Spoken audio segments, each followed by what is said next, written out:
அதுக்கு அடுத்து ஒரு குடும்ப தலைவர் ரொம்ப முக்கியம். பிள்ளைகளை குறித்து ஒரு மேலான காரியத்தை பார்த்தோம். பிள்ளைகள் அப்படி வளர்த்து கிருபை கேட்டு என்ன பண்ணுங்க, ஜெபிங்க, கர்த்தர் கிருபை கொடுத்து உங்களை சந்ததி ஆசீர்வதிப்பார். அதுக்கடுத்து ஒரு குடும்ப தலைவன் நல்ல நிலையில் இருக்கணும், நல்ல ஒரு ஆசீர்வதிக்கப்பட்டவரா இருக்கணும் அப்படின்றால் இதுக்கு யார் காரணமா இருப்பாங்கன்னா மனைவியும் பிள்ளைகளும் தான். அது இல்லையா? அது இல்லையா?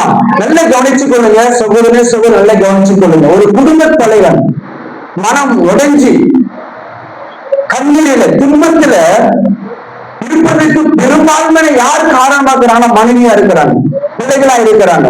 அந்த வேலைக்கு போகிற நேரம் மட்டும் தான் நிம்மதியா இருப்பாங்க. வீட்டுக்கு வந்துட்டா மனைவி ஒரு பக்கம் கத்துவா, பிள்ளைங்க ஒரு பக்கம் மதிக்காம போகணும்.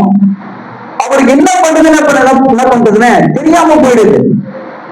நிறைய குடும்பத்தை நடத்துகிற இது மாதிரி பிரச்சனை அகப்பட்டு கொண்டு இருக்கிறாங்க. ஆனா ஒன்று நான் சொல்ல விருப்பப்படுகிறேன். கர்த்தருடைய ஆவியை சொல்றார், உன்னுடைய கணவனார் கர்த்தர் உனக்கு கொடுத்தாரு பாரு, அவர் நல்லா இருக்கணும், அவர் ஆசீர்வதிக்கப்பட்டு இருக்கணும்னா அதுக்கு மனைவியா இருக்கிற நீயும் பிள்ளைகளும் தான். அப்படின்னு சொல்லலாம்.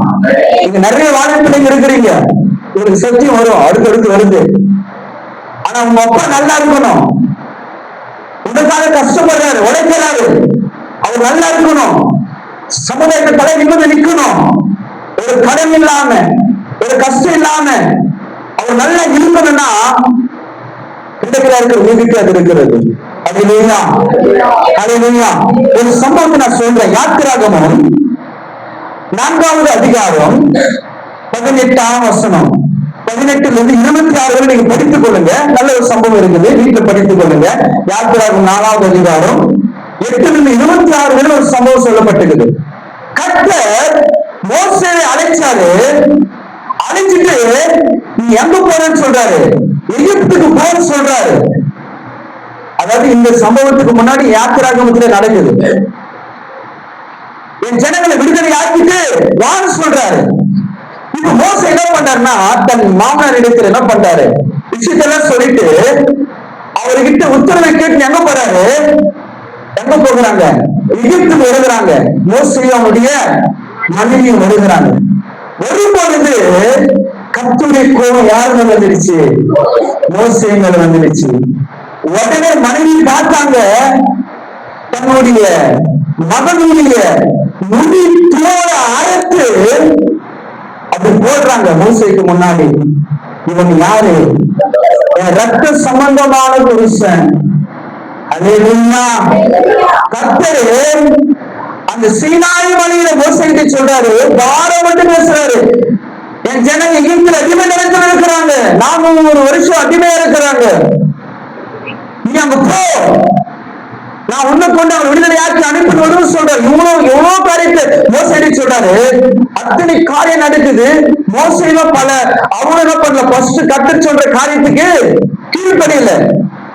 அப்புறம் மோசையும் கர்த்தர் ஒரு பேசி அப்புறம் மோசை என்ன பண்ண ஒரு செட்டப்பான நிலைமைக்கு வந்துடுறாரு. ஓகே நம்ம போகலாம், எகிப்துக்கு போறாங்க. இவ்வளவு எல்லாம் பண்ணிடுது ஆண்டவர் தான். ஆனா இந்த ஊழியத்தை செய்வதற்காக இப்ப தன் குடும்பத்தில் எங்க போறாரு, போன உடனே போகிற வழியிலேயே அழிக்கலாம்னு நினைக்கிறாரா. அந்த வசனங்களை முன்ன மேல நீங்க படிச்சு பாருங்க, அவ்வளவு அழகா மோசகிட்டு பேசிட்டு வர்றாரு. அவங்க எங்க இருந்தாலும் எது நினைச்சாரு, உடனே சொல்றாரு, கோபம் மட்டும் அழிக்க நினைச்ச உடனே அவங்க மனைவி என்ன பண்றாங்க, அவனுடைய மகனுடைய நுனித்தோட அறுத்து ரத்த சம்பந்தமான புருஷன் சொன்ன உடனே கர்த்தருடைய கோபம் ஆறி போனதான். அது இல்லையா? மோசையினுடைய வல்லமையான ஊழியத்திற்கு பின்னாடி இருந்தவங்கதான் மோசையினுடைய மனைவியும் பிள்ளைகளும். அது இல்லையா? அது இல்லையா? நல்லா புரிந்து கொள்ளுங்க. ஒரு வல்லமையான ஊழியத்தை மோசே செய்தாரு, அவ்வளவு ஜனங்கள் வழிநடத்தி வந்தாரு. இவ்வளவு வல்லமையான ஊழியத்தை செய்வதற்கு அவங்க யார் மூல காரணம் என்னன்னு தெரியுமா? அவங்க மனைவி அந்த காரியத்தை செய்யலன்னா, அவங்க பிள்ளை விட்டு கொடுக்கலன்னா மோசே எப்படி இருக்க முடியாது, உயிரோட இருந்திருக்க முடியாது. தேவ திட்டத்துல கணவனை கொண்டு திட்டத்தை வச்சுக்கிறாருன்னா, உன் கணவனாரை தேவன் ஆசீர்வாதத்தை உயர்த்தணும், அவனுக்கு ஒரு பலவீனம் வரக்கூடாது, அவர் சோர்ந்து போகக்கூடாது. நல்ல நிலையில இருக்கணும்னா மனைவியா இருக்கிற உன் கரத்தில் இருக்கிறது, பிள்ளைகளா இருக்கிற உன் கரத்தில் இருக்குது. அப்போ மோசேயை காப்பாற்றினது அந்த இடத்துல மனைவி பிள்ளை தாங்க. அல்லேலூயா, அல்லேலூயா. அப்போ உன்னுடைய கணவனார் நல்ல ஒரு எல்லா பார்வையில கணக்குக்குரியவரா இருக்கணுமா? உன் தகப்பம் இருக்கணுமா? நீ மோசேயினுடைய மனைவி அவன் பிள்ளைகளுக்கு இருக்கணும். அல்லேலூயா, இருக்கணும். விரும்பினா சோதர ஒரு ஆண் ஒரு குடும்ப தலைவன் எங்குமே தலைவரில் இருக்க மாட்டார். கரெக்டா? இது கரெக்டா? ஆனா வீட்டுக்கு வந்த உடனே அப்படியே அவர் என்ன சூழ்நிலை வராதுன்னு தெரியாது. எவ்வளவு தூரம் டிராவல் பண்ணிட்டு எவ்வளவு வேலை செய்து வந்திருப்பாரு. வந்த உடனே இது அது அது தேவை இருக்குது, எந்த கஷ்டம் இருக்குது அப்படின்னு சொல்லிட்டு மனைவி ஒரு பக்கம், பிள்ளைகள் ஒரு பக்கம். இல்ல நீ சொல்லிதான் ஒரு சில விஷயத்துக்கு தெரியல இல்லை அவங்களுக்கு எல்லாம். அப்படின்னு சொல்லுங்க. தெரியும், ஒரு சில விஷயம் தெரிய மறந்துருக்கலாம், தெரிஞ்சிருக்கும் அவங்களுக்கு இந்த விஷயம். அவங்களே மைண்ட் பிக்சர் இருப்பாங்க. மகளுக்கு கேஸ் கட்டணும், இந்த காரியம் இருக்குது, அவங்களே நிறைய தெரிஞ்சு வச்சிருப்பாங்க. அடுத்து மறுபடியும் சொல்லி சொல்லி அவங்க டிப்ரெஷனுக்குள்ள அழுத்தத்துக்குள்ள கொண்டு போகிற மனைவி இருக்கிறாங்க, பிள்ளைகள் இருக்கிறாங்க. அப்ப எப்படி அந்த மனுஷன் நிம்மதியா உங்களுக்காக உழைக்க முடியும்? என்ன சிரிக்கிறீங்களா?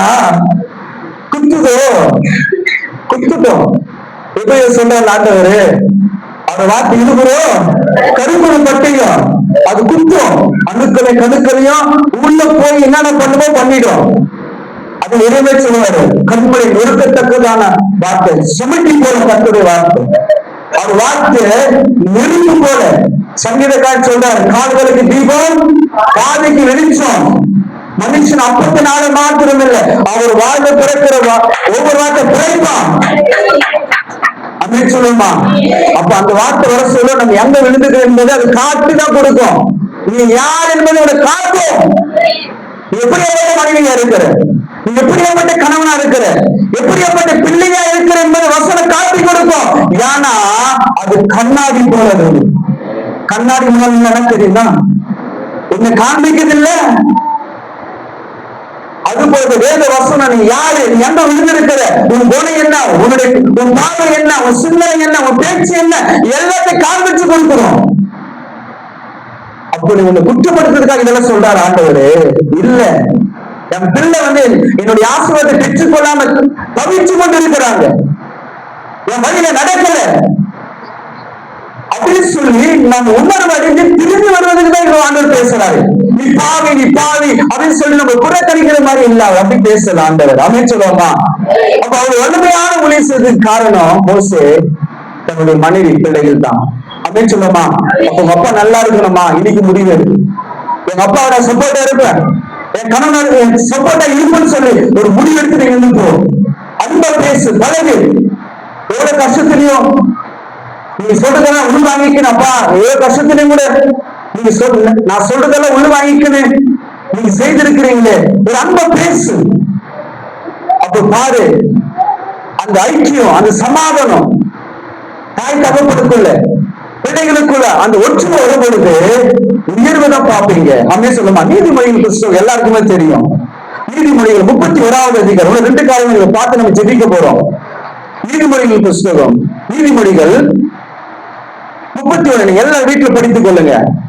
10 31 வரலாம். நீதிமொழிகள் 31வது அதிகாரத்துல 10 வசனங்கள் படிச்சுன்னா ஒரு பெண்ணை குறித்து தான் சொல்லப்பட்டிருக்கிறது. அல்லேலூயா. ஒரு பெண்ணை குறித்து சொல்றாங்க. அந்த பெண்ணானவள் காலையில எழுந்து அவள் சோமனின் அப்பத்தை சாப்பிடாதவள், சோம்பேறித்தனமா இல்லாதவள், காலையில் எழுந்து தேவனை துதித்து ஆராதித்து ஒவ்வொரு காரியத்தையும் நேர்த்திய செய்யக்கூடியவளாய் இந்த பெண் இருக்கிறாளாம். அப்ப அங்க சொல்லும் பொழுது இப்படியாப்பட்ட ஒரு பெற்றோருக்கு, இப்படியாப்பட்ட தாய்க்கு அந்த பிள்ளைங்க சொல்றாங்களா, நீ பாக்கிய வருகிறாங்களா? யாரை பார்த்து சொல்றாங்க? தாயை பார்த்து. இன்னைக்கு பிள்ளைங்க அப்பா அம்மாவை பார்த்து, நிச்சயமா நீங்க எனக்கு கிடைச்சது பெரிய பாக்கியமா, பெரிய சந்தோஷம் அப்படின்னு சொல்றாங்களா? நான் போய் உங்களுக்கு பிறந்தேன் பாரு, நான் போய் உங்களுக்கு பிறந்தேன் பாரு சொல்றாங்களா இல்லையா? சொல்றாங்களா இல்லையா?